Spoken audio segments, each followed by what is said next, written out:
Selamat sore, Ko Wedi. Apa kabar? Selalu luar biasa. Thank you. Waduh. Salam tantangan hidup.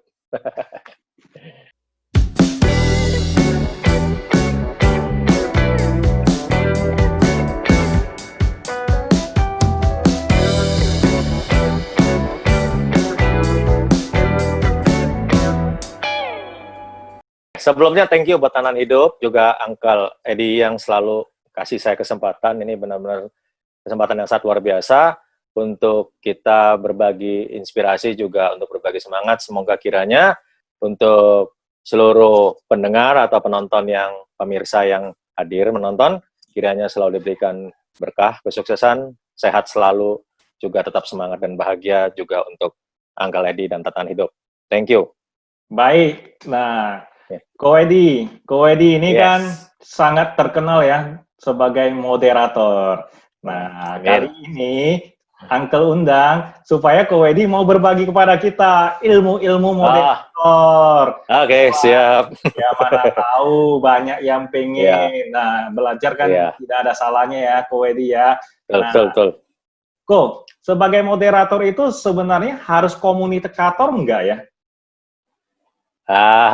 Oke. Nah, mungkin Koko bisa cerita mengenai pengalaman-pengalaman Koko ini bagaimana sih? Nah, kan banyak orang yang bertanya, saya mau pengen jadi sebagai moderator, tapi saya mau ngomong aja susah, merangkai kata aja susah. Ini bisa nggak gitu? Nah, kira-kira silakan Ko Wedi pengalamannya. Oke, sebenarnya kalau mau dihitung, profesi moderator ini nggak terlalu banyak yang ambil sih, Uncle. Bukan hanya di Indonesia loh ya, Uncle ya. Tapi hampir seluruh belahan dunia itu jarang yang mau ambil ini. Mengapa?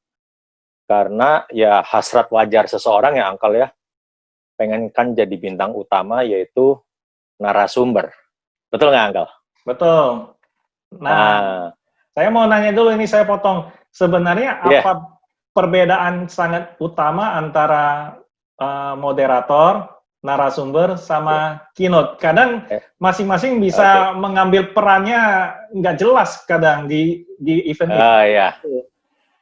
Saya pernah ngalamin jadi dalam sebuah event, karena dalam tanda petik ada keterbatasan anggaran, akhirnya dalam tanda petik profesinya jadi agak serakah sayanya.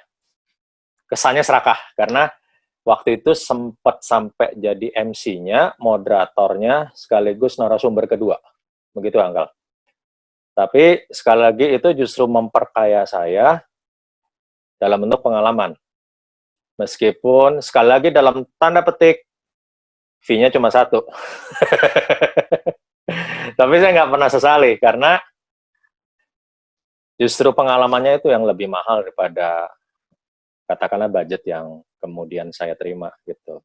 Nah, kalau umpamanya Uncle mau bertanya tentang apa sih bedanya itu semua, keynote speaker itu lebih ke arah biasanya sih dalam, sekali lagi quote-unquote, itu biasanya sih tamu utamanya, pakar utamanya, atau katakanlah yang berjasa mengadakan acara tersebut, atau tamu kehormatan, itu biasanya dia jadi pembicara kunci, karena nanti beliau ini justru memberikan kisi-kisi utama dari keseluruhan rangkaian acara.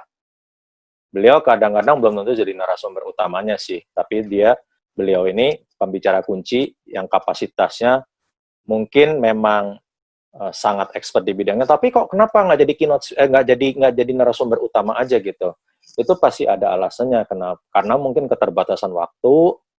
Kemudian banyak hal lah, jadi keterbatasan waktu, beliau tidak bisa hadir lama sampai sekian waktu, jadi dikasih waktu sekian menit, nanti misalnya mau kembali ke tugas berikutnya, kan udah ngasih gambarannya tentang tema utama dari kegiatan tersebut. Kemudian narasumber udah jelas, beliau adalah katakanlah fasilitator utama dari acara tersebut, katakanlah mau mengajar, mau menginspirasi, mau memotivasi, itu narasumber utamanya. Kemudian moderator itu apa? Moderator itu lebih tepatnya sih jembatan, sebagai jembatan antara narasumber kepada penonton, kemudian narasumber kepada panitia, karena panitia kan yang ngadakan hajatan itu kan pengen narasumbernya itu membawakan visi dan misi serta memberikan inspirasi sekaligus kepada katakanlah yang hadir sesuai dengan harapan daripada ekspektasi daripada si panitia juga. Namanya juga manusia, kadang-kadang bisa aja kurang sehat ya, Angkel ya. Kemudian kadang-kadang bisa aja melantur juga. Tugas moderator itu gimana jembatan itu semua, termasuk nanti kalau quote akut lagi ada audiens yang kebetulan bertanya hal-hal yang dalam tanda petik juga kurang pantas, kurang sopan atau tidak sesuai dengan tema maupun materi presentasi daripada si narasumber, itu keputusan moderator apakah tetap dilanjutkan ataukah di-cut begitu aja, tidak perlu direspon. Karena sekali lagi moderator jadi multifungsi sih sebenarnya, tapi intinya kurang lebih jembatan. Yang berikutnya MC. MC itu dia komandan upacara. Jadi artinya yang membuka, menutup, dan sebagainya itu membawakan acara, dirigennya itu semua di tangan MC. Jadi katakanlah nanti kalau moderatornya kebetulan lemah, narasumbernya juga kebetulan kurang maksimal, itu MC bisa cover dengan penutupan yang baik dan indah lah gitu loh. Itu kurang lebih sih. Jadi istilahnya masing-masing punya plus minusnya, punya kelebihan kekurangannya. Namun satu hal penting, enaknya kita ngomong sekarang enak nggak enaknya sebagai moderator sih. Enaknya adalah satu, saya banyak belajar dengan para narasumber karena seperti halnya pesan yang mulai dari lama itu dikatakan kalau kita ngomong sesuatu kita cuma mengulangi apa yang sudah kita pelajari. Namun ketika kita mendengarkan, kita mendapatkan selalu satu ilmu pengetahuan baru. Mudah-mudahan Angkel juga setuju sama prinsip seperti itu. Setuju. Nah, itu dia salah satu yang ternyata akhirnya menjadi keberuntungan berkah saya selalu dapat ilmu baru. Sehingga ketika saya jadi seorang komunikator, dalam tanda petik narasumbernya ya, Angkel, stok bahan materi, inspirasi, kisah nyata yang motivasi dan sebagainya, itu udah kayak library, udah kayak perpustakaan, karena dapat banyak ilmu dari begitu banyak narasumber selama dari 2005 sampai 2020 ini. Katakanlah 1 tahun saya bisa belajar minimal sama 100 guru, kalikan sampai sekarang 15 tahun, kan lumayan loh pengetahuannya dari para guru besar dan hebat itu. Angkel. Lumayan banget kok itu 15 tahun. Bukan. Iya, 15 tahun, wah. 1 tahun katakanlah 100 guru, wow, nggak nyangka gitu belajarnya begitu lumayan sih. Makanya nggak salah ini tantangan hidup itu ngundang Kowedi ini nggak salah ini satu kehormatan buat tantangan hidup Kowedi. Sama-sama, Angkel. Sangat luar biasa, 15 tahun itu sangat hebat. Nah, ini kok sebelum dilanjutkan, saya agak penasaran ini. Sebenarnya kalau kita mau jadi moderator itu ada sekolahnya nggak sih ya? Untuk jadi sekolah kalau untuk sekolahnya saya belum yakin ada yang khusus moderasi sih, karena kalau sekolah MC banyak ya Angkel ya. Betul. Kalau MC bertebaran di mana-mana ya Angkel ya. Tapi sekolah moderasi ini kayaknya saya nyaris belum pernah dengar ya, cuman ya mungkin aja saya yang kurang pengetahuan juga, mungkin loh. Jadi saya akhirnya kurang mengetahui kalau sampai ada informasi tentang sekolah tentang moderasi. Tapi anyway, tetap sih begini. Kalau umpamanya dikaitkan saya mundur ke belakang, kenapa awalnya dulu sampai jadi moderator? Awalnya sih karena kepengenan itu ketika ketemu hasrat saya pengen berfoto sama figur-figur publik. Tapi sekali lagi, saya kalau cuma sekedar foto bersama, saya akan dipandang hanya sebatas sebagai seorang fans. Begitu, Angkel. Kemudian, saya coba kenapa saya nggak coba ngelihat proyek, katakan kegiatan moderasi ini. Inspirasi saya pertama, jujur, saya dari penampilannya Dr. Pony Jan Liao di Duta Merlin, sekarang Carrefour itu, Carrefour Duta Merlin, tahun 2004, ketika memandu Yang Mulia Biku Sri Panyawaro Mahatera saat itu.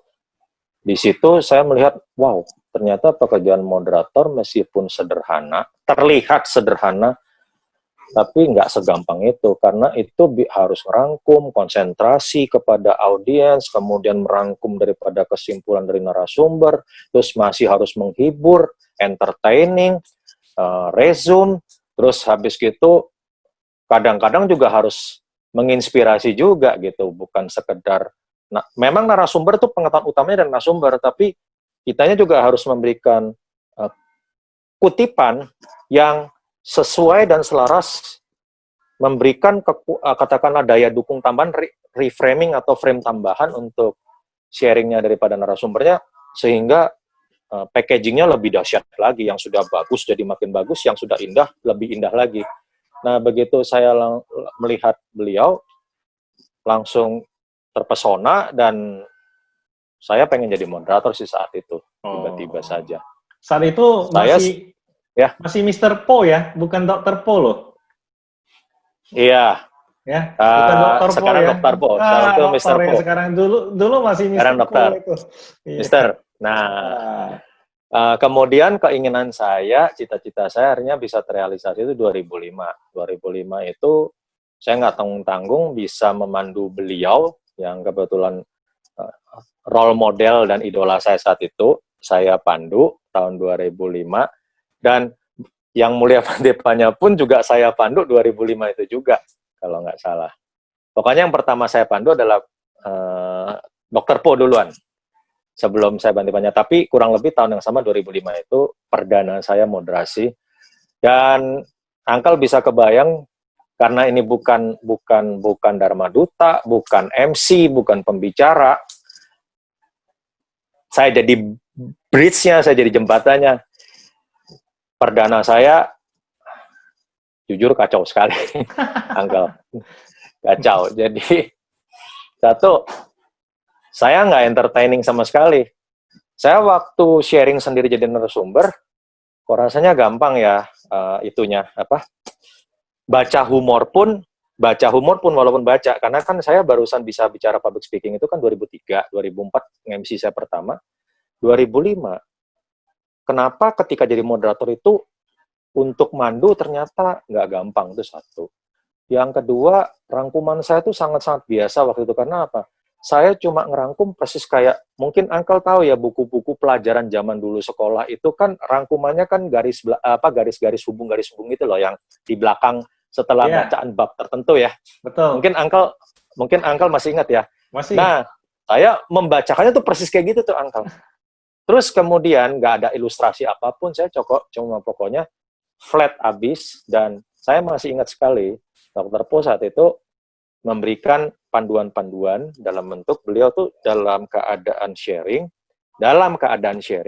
masih bisa memberikan guidance buat saya di kertas beliau tulis, disisipkan di itu loh, Angkel, meja tuh loh, Angkel. Ya. Jadi kan penonton, bahkan narasumber yang satu lagi pun belum tentu tahu gerakan itu. Betul. Belakangan saya baru paham pekerjaan moderator sesusah ini, narasumber juga sesusah itu. Beliau harus memikirkan bahannya, masih berkonsentrasi untuk mensupport saya. Dan sekali lagi dalam tanda petik, menjaga marwah, harkat, martabat, dan harga diri saya. Karena kan nggak ada orang yang tahu, termasuk narasumber sebelahnya kan. Gitu loh. Jadi sambil bicara, beliau nulis, kasih itunya, Wedi, kamu harus begini, kamu nanti habis gitu harus begitu. Jadi itu sangat menolong saya, penampilan perdana saya juga. Jadi terlihat baik, Angkel.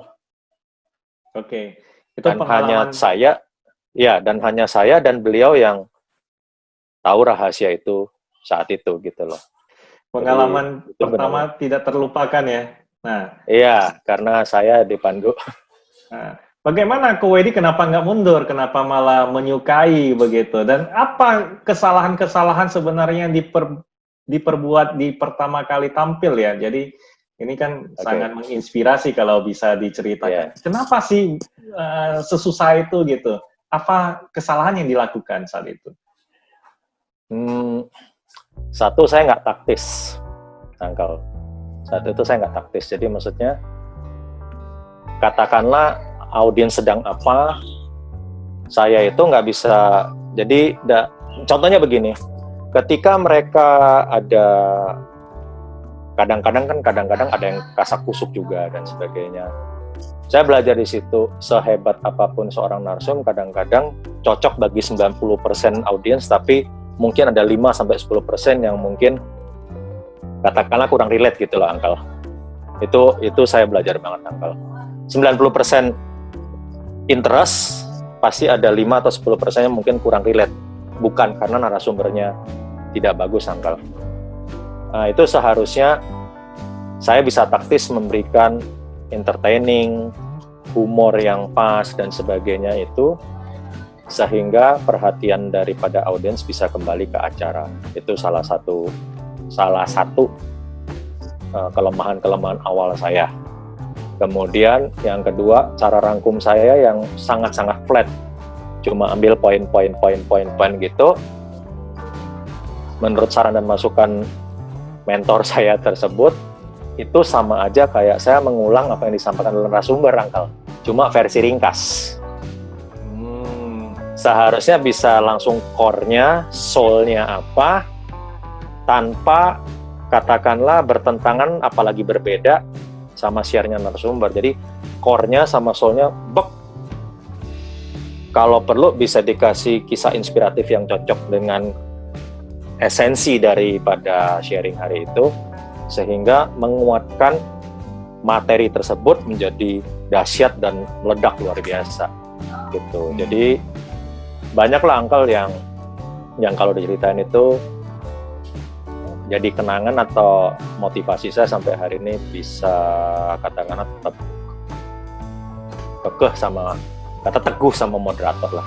Oke. Nah, kalau umpamanya Uncle tanya yang tadi, kok masih mau bertahan, padahal pada saat itu tuh dalam tanda petik lagi kurang maksimal, kurang positif, dan kurang entertaining lah, Uncle ya.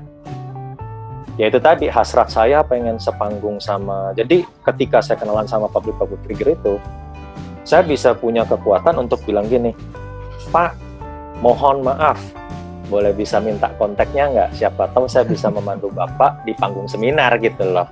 Jadi itu sih yang membuat saya terus ini. Yang kedua gini, Uncle, kan sekali lagi saya bener banget kata pepatah. Seorang master dulunya pasti disaster. Jadi dulu tuh niatnya tuh kurang positif juga, Uncle, karena apa? Saya pengen nyombongin ke teman-teman saya manggung sama tokoh A, saya manggung sama tokoh B. Ini fotonya gitu loh. Ujung-ujungnya ini, Uncle, kayak semacam sombong terselubung sih. Pengen show off lah, biasalah gitu. Nah, tapi ternyata di ujung cerita,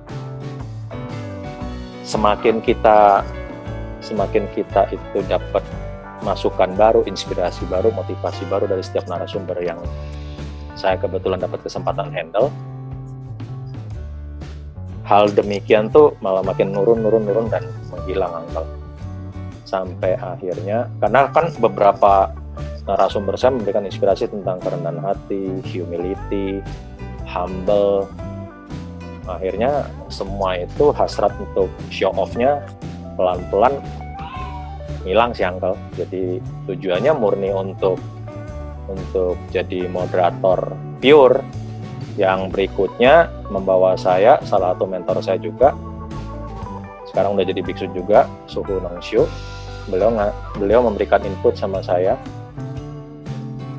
Beliau memberikan input sama saya bahwa kalau bisa upayakan bukan ingin tampil baik, karena kalau ingin tampil baik ujungnya nanti ketika namanya orang gitu tiba-tiba tampil kita kurang maksimal saat itu, selain mengecewakan pihak yang undang kita itu juga akan membuat down kita sendiri karena kita sudah ekspektasinya ketinggian Uncle, karena kita berharap saya ingin memberikan impresi yang baik kepada orang-orang, terus ternyata nggak dapat Uncle gitu. Maksudnya orang pada mukanya tuh, tahu kan Uncle, pandangan yang kecewa, kesel dan sebagainya gitu kan hantem kita juga. Terus jadi nanti hantemannya itu jadi double. Kenapa? Hanteman dari auranya mereka sama hanteman dari ekspektasi kita sendiri Uncle. Belum lagi kondisi tempat ya, kondisi tempatnya kadang-kadang, kemudian gangguan teknis juga bisa kita down ya kalau kita sudah mematok satu harapan, satu imajinasi. Ingin tampil baik. Tempat yang nggak mendukung, tiba-tiba gangguan teknis, kitanya jadi bete. Mana mungkin ada moderator bete begitu kan, nggak boleh ya, moderator itu kan harus ini. Betul. Jadi sahabat sekaligus mentor saya tersebut ngingetin saya, ngasih masukan sih lebih tepatnya, Wet, mendingan lo melayani dengan baik, sehingga katakanlah seburuk apapun nanti katakanlah kita perform gitu, kan niatnya melayani baik kan Uncle. Jadi katakanlah meskipun nanti katakanlah hasilnya kurang maksimal atau katakanlah kurang sesuai, bahkan kurang sesuai sama standar kita selama ini, kan ada pepatahnya, sepandai-pandai tupai melompat kadang-kadang jatuh juga ya Uncle ya. Pada saat jatuhnya itu kita nggak terlalu drop. Karena apa? Karena kita cuma dapat input daripada audiens yang kurang puas, input dari narasumber yang mungkin kurang nyaman sama panduan kita, tapi kita sendiri kan dari awal sudah kasih patokan, saya ingin melayani sebaik mungkin dan bukan saya ingin tampil baik untuk mengimpresi Anda semua. Melayani dengan baik menurut suku itu adalah salah satunya adalah menenggelamkan ego kita sendiri. Luar biasa. Memang moderator itu ya harus melayani penonton sama melayani narasumber ya, jadi jembatan ya. Ya benar. Yes. Ya, itu bukan menyombongkan diri di atas jembatan ya, berpose seperti itu. Iya. Betul. Itu luar biasa. Nah, bagaimana Bro Wedi ya dari yang kacau balau, yang tidak, yang pertama itu jelek, kok bisa berproses hingga sekarang yang luar biasa? Itu bagaimana? Mungkin bisa dikasih tips-tips atau cerita bagaimana prosesnya? Ya, thank you Uncle. Jadi prosesnya, kalau sekarang saya banyak kebantu sama YouTube. Jadi melihat host-host TV terkenal gitu ya. Yang saya kagumi adalah Big Andy, kemudian Oprah Winfrey. Itu kan sekali lagi dalam tanda petik juga, dalam tanda kutip juga, beliau kan moderator handal kan, Uncle. Sebab kan di acaranya beliau itu kan acaranya talk show kan, beliau sama sekali nggak pernah jadi narasumber, tapi selalu jadi host alias moderator kan Uncle. Termasuk Karni Ilyas loh kok. Oh iya, kalau saya kebetulan sampai hari ini saya sekali lagi setiap orang kan punya fansnya masing-masing ya, Uncle ya. Saya kebetulan mengagumi Big Andy, Pak Andi Noya. Saya bahkan membeli buku-bukunya beliau, kisah perjuangan beliau, kemudian sama Oprah Winfrey. Kisah hidupnya beliau itu ternyata impact-nya luar biasa dari cara memandu beliau, karena akhirnya beliau itu selalu berempati kepada seluruh narasumbernya. Seburuk apapun narasumber yang diundang oleh Oprah Winfrey itu bisa jadi angel loh. Tapi bukan dalam arti yang negatif loh. Maksudnya apa? Bahwa kita tuh diajak oleh Oprah, kita diajak. Seburuk apapun seseorang, dia masih berhak untuk berubah jadi orang baik. Sama halnya kata-katanya filsuf Oscar Wilde yang mengatakan, istilahnya itu, setiap orang suci itu punya masa lalu, setiap pendosa masih punya masa depan. Nah, Oprah Winfrey bisa memperlakukan seperti kutipan dari filsuf Prancis bernama Sir Oscar Wilde ini dengan sangat-sangat nyata dan memberikan inspirasi bahwa setiap orang suci pernah punya masa lalu yang belum tentu sebagus hari ininya, sementara setiap pendosa masih punya masa depan. Begitu, Angkal. Nah, luar biasa. Kalau Ko Wedi tadi memberikan contoh itu, kita kembali lagi tadi ke pertanyaan.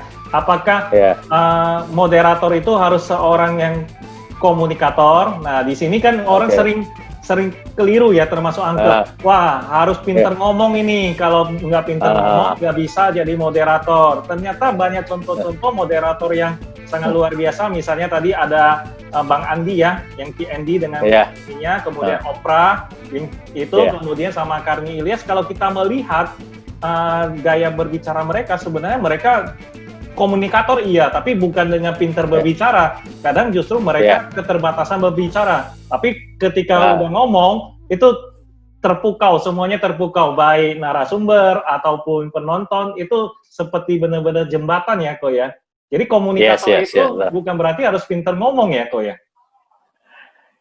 Saya bilang sih gini, public speaking itu ibaratnya gini, Uncle. Public speaking itu mungkin mirip sama senjata.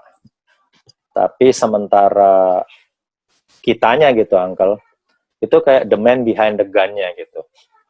Simpelnya kurang lebih begini. Jadi gara-garanya salah satunya adalah, ini kutipan dari Bruce Lee sih. Bruce Lee menyampaikan waktu diwawancarain sama saya lupa itu acaranya apa gitu. Jadi Bruce Lee diwawancarain, menurut Anda ilmu bela diri apa yang terbaik di dunia gitu? Menurut Anda ilmu bela diri apa yang terbaik di dunia? Bruce Lee menjawab, kalau dulu Anda tanya sama saya pada saat saya usia masih 20-an, jadi ini wawancara ini terjadi ketika Bruce Lee mau bentar lagi katakanlah meninggal dunia gitu loh kan. Jadi usia 31 apa 32. Sementara Bruce Lee kan meninggal kurang lebih mungkin usia 33 ya kalau nggak salah. Karena Juli 73, 20 Juli tuh 73. Ini sekarang, oh ya, sudah berlalu tuh tanggal kematian beliau.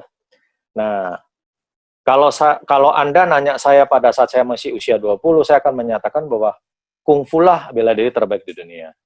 Namun hari ini saya bilang, bukan masalah bela dirinya, tapi tergantung siapa petarungnya. Nah, si presenternya nanya lagi, kenapa Anda sekarang bisa jawab gitu? Iya, bela diri yang sederhana, apabila dilakukan oleh seorang petarung yang hebat, maka akan jadi sebuah senjata yang mematikan.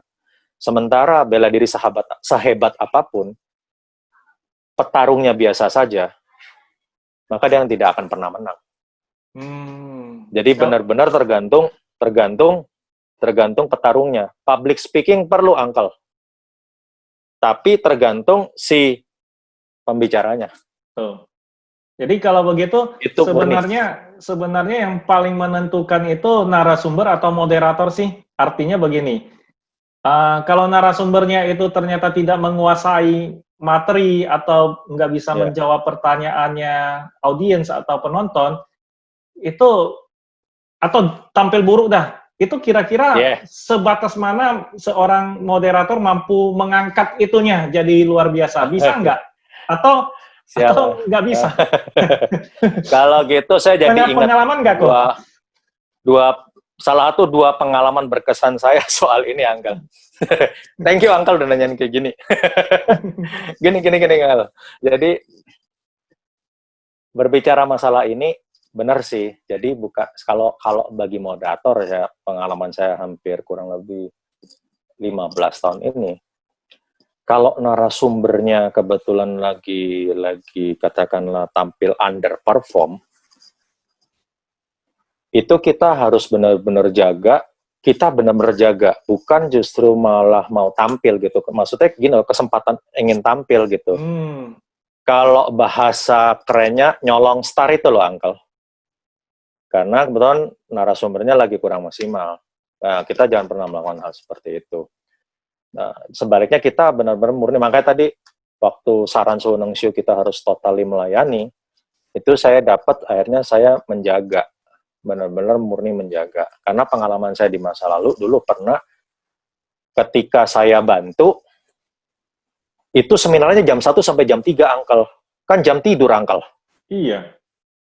Nah, terus narasumbernya kapasitasnya sangat luar biasa sebenarnya, cuma mungkin saya nggak tahu pada saat itu mungkin karena kedorong sama efek ngantuk juga dan sebagainya, jadi akhirnya beliau menyampaikannya walaupun baik dan juga bagus, ternyata hampir seluruh ruangan itu kebetulan banyakan yang terlelap.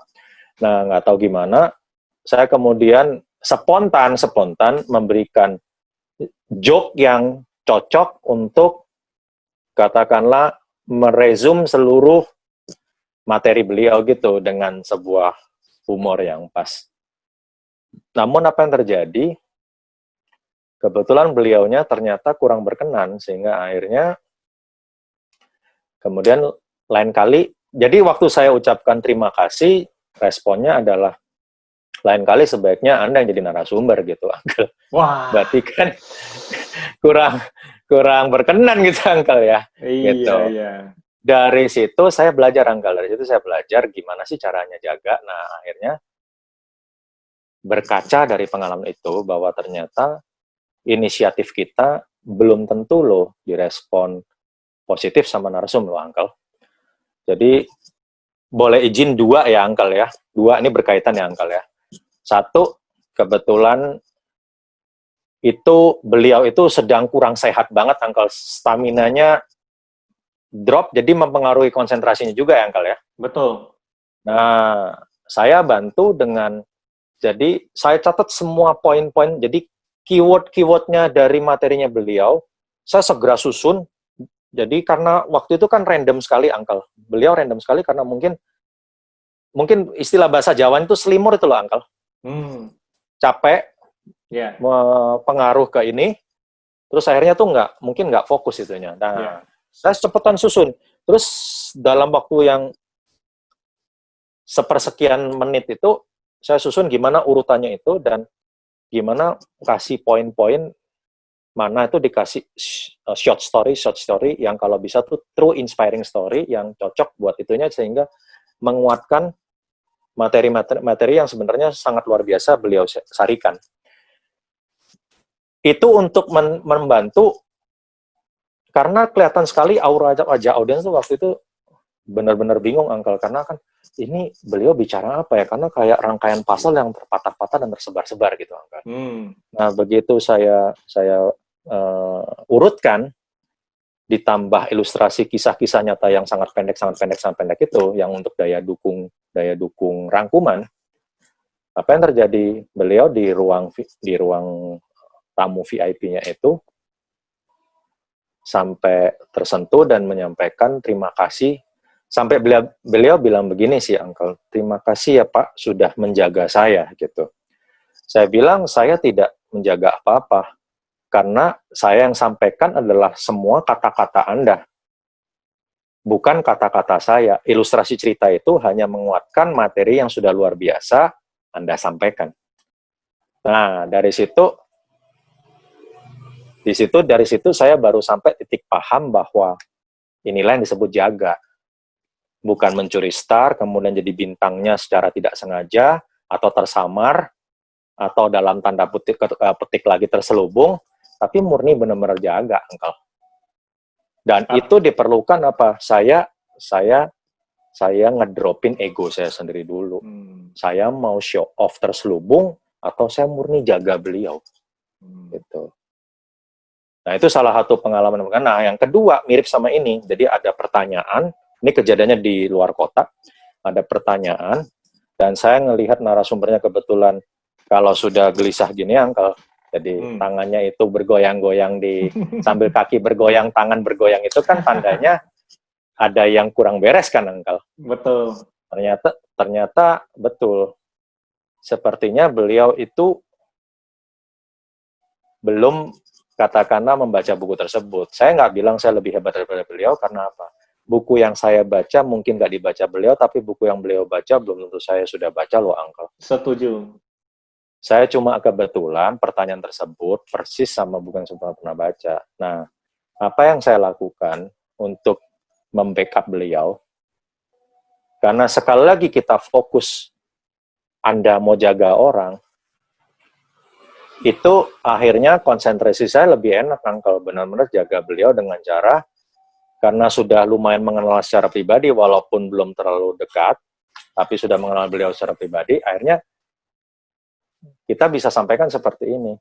Oh, Bapak, pertanyaan tadi luar biasa. Sebelum saya memberikan waktu dan tempat kepada beliau untuk membagikan inspirasi dan insight-insight barunya untuk Bapak mengenai apa yang Bapak tanya, izinkan saya membagikan pengalaman saya dengan beliau. Nah, saya cerita waktu itu, pada suatu waktu saya mengalami sebuah kesulitan di mana beliau membantu dengan kebetulan mengutip banyak masukan dari buku tersebut yang poinnya ini, dan terakhir beliau memberikan nasihat ini.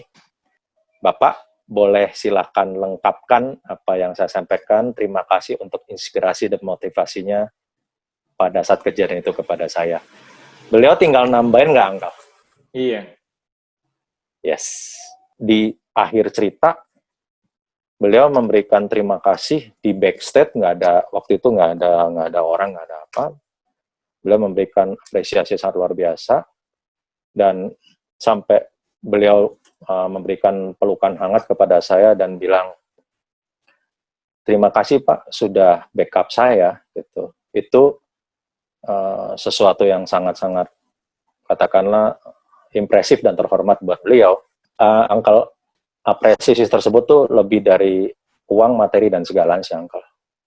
Yeah. Seseorang besar seperti beliau juga punya jiwa besar, gitu. Orang besar seperti beliau punya jiwa besar juga, yang bisa memberikan, bisa aja beliau nggak ngerespon backup saya tadi sih, itu hak beliau kan. Tapi dengan beliau melakukan itu, ya saya makin hormat loh, karena ini orang besar yang juga berjiwa besar, Uncle. Baik, Ko Wedi, saya mau bertanya ini dari cerita-ceritanya Ko Wedi. Ini jadi sangat menginspirasi ya, pengen tahu. Ini luar biasa ini pengalaman hidup ya, 15 tahun, luar biasa. Sebenarnya mana yang lebih sulit ya? Jadi moderator atau narasumber, kan begitu menurut Ko Wedi. Kemudian satu lagi, saat menjadi moderator sebenarnya kita perlu ibaratnya ngobrol dulu sehari sebelum atau pas di pentas beberapa jam sebelum tampil, atau bagaimana yang supaya hasilnya bisa bagus. Nah, kira-kira gimana pengalaman Ko Wedi? Kalau saya pengalaman selama ini lebih sulit jadi moderator, Uncle. Karena kalau jadi narasumber, saya lebih bebas, sebebas-bebasnya saya untuk menyampaikan, katakanlah informasi, pengetahuan, buah pikiran saya, tanpa harus saya relatif tidak terlalu terkekang lah, Uncle. Karena hari itu kan saya menjadi diri saya sendiri. Tapi ketika jadi moderator, kan saya harus melayani orang lain. Gimana caranya ketika dia salah, saya bisa bersedia untuk mengendalikan diri, Uncle. Menahan diri saya untuk nggak langsung protes, dan akibatnya efeknya mempermalukan narasumber. Begitu, Uncle. Jadi ada hal tertentu yang membuat saya itu merasa jadi moderator itu sebenarnya lebih dari sekedar profesi, Uncle. Tapi juga pemberdayaan hidup, Uncle. Gitu. Gimana kita kontrol diri supaya nggak protes pada saat itu juga. Gimana pada saat kita ngerangkum walaupun kita nggak setuju, kita bisa packagingnya itu katakanlah mengarah kayak hal yang positif, Uncle, tanpa harus menyinggung, apalagi merendahkan, apalagi mempermalukan narasumber. Nah, itu kan kembali lagi kepada mengolah itunya yang harus cepat, Uncle, dalam hitungan sekian menit doang, Uncle. Gitu. Ngambil positifnya ya, poin-poin positifnya yang disampaikan. Iya, karena kita nggak pernah tahu loh, narasumber kita tiba-tiba orang yang sangat-sangat negatif sekali, Uncle. Jadi mungkin juga pengetahuannya bisa dari pengetahuannya bisa aja dari pengalaman hidupnya atau karakternya yang mungkin kurang bagus. Nah, gimana caranya kita tuh ngarahin? Jadi poinnya mereka tuh tetap muncul, Uncle. Poinnya mereka tetap muncul, tapi kita reframing supaya jadi sesuatu hal yang positif, tapi sekali lagi jangan pernah sampai mempermalukan merekanya juga. Nah, oleh karena itulah saya menyampaikan bahwa moderator itu jauh lebih kompleks daripada narasumber. Namun ternyata di ujung cerita itu bukan lagi semata pekerjaan, bukan semata lagi profesi, tapi ternyata itu tadi esensi untuk pelajaran hidup. Gimana kita bisa kendalin diri, gimana kita bisa reframing dengan sisi yang lebih positif dan sebagainya gitu loh. Jadi banyak sih pertumbuhan saya. Terutama saya sendiri yang, kenapa Uncle? Perlu untuk TikTok dulu nggak? Maksudnya ngobrol-ngobrol dulu. Yang tadi. Saya upayakan wajib seperti itu, kalaupun narasumbernya terlalu sibuk, minimal saya akan datang jauh-jauh waktu. Bahkan saya kemarin ikut yang jadi pembicara di National Buddhist Summit itu, saya datang paling awal, jauh sebelum acara, dan saya ikut keseluruhan 9 narasumber, Uncle. Jadi, padahal kan saya cuma memandu 3 narasumber, tapi 6 yang lain saya ikutin semua. Kenapa? Karena 6 yang lain itu kan moderatornya 2 lagi. Saya belajar teknik moderatornya dari mereka berdua, yang bukan event saya. Saya belajar tambahan pengetahuan baru lagi dari 6 pembicaraan lain di luar 3 yang saya handle. Nah itu saya upayakan untuk, kalau bisa kenal pribadi, saya bisa kontekan, jadi teleponan dulu, atau via email, atau via WA, saya diskusi dulu. Kisi-kisinya apa, sehingga apa? Saya bisa persiapkan joke apa yang cocok untuk yang pas sama tema beliau, kisah nyata inspiratif apa yang cocok untuk merangkum nanti itu. Walaupun nanti di lapangan akan berbeda, Uncle, karena kan dinamika acara, kemudian materinya itu ternyata lebih luas lagi, bisa lebih diperluas, bukan sekedar apa yang ditampilkan di slide dan sebagainya. Karena kan terus belum lagi tanya jawab kan, audiens kan nanya kan, kita nggak pernah bisa tebak pertanyaan bakal ke siapa. Tapi kan setidaknya saya udah siapin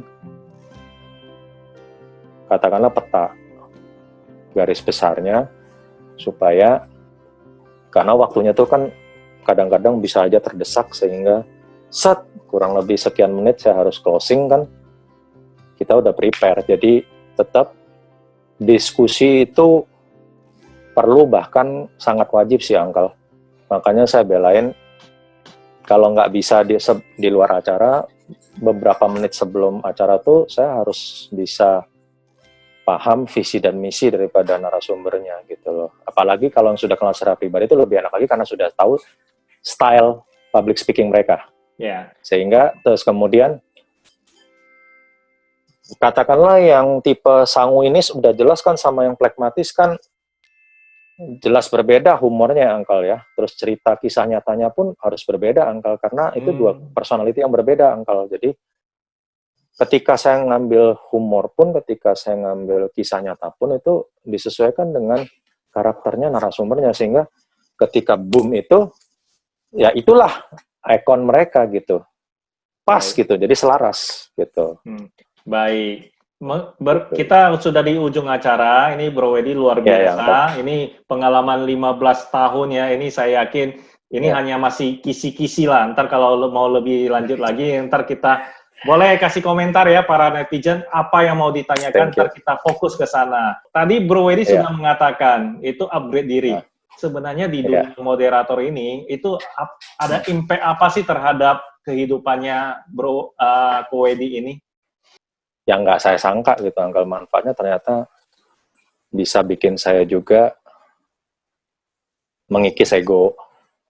Itu tadi yang pengalaman bisa kontrol diri, kalaupun nggak setuju, terus bungkus itu reframingnya supaya jadi lebih positif, walaupun yang disampaikan kurang positif bisa dibawa ke positif.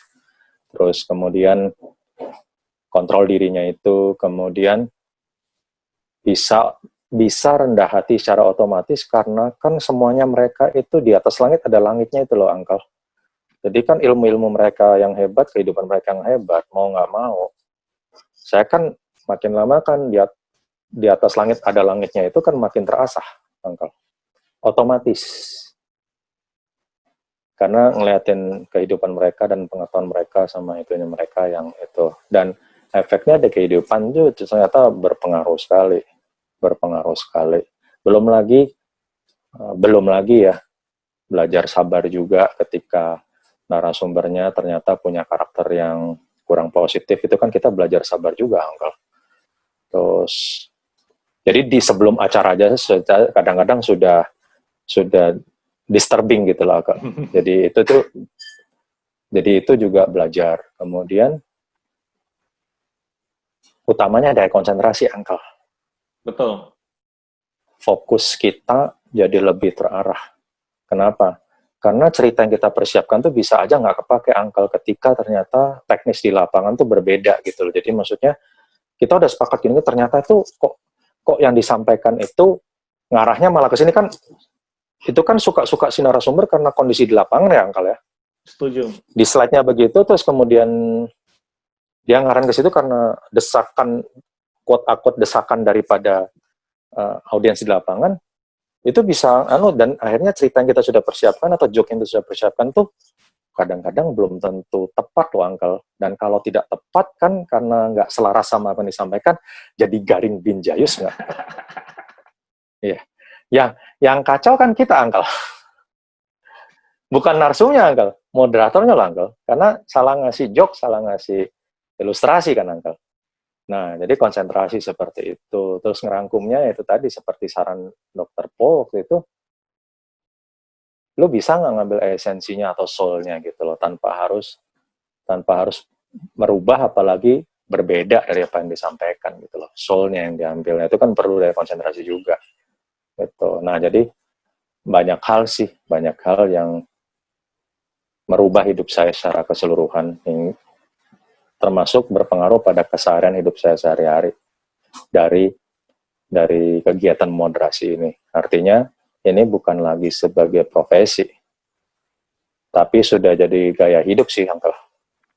Jadi memberikan benar-benar impact positif banget ya terhadap kehidupannya Ko Wedi ya.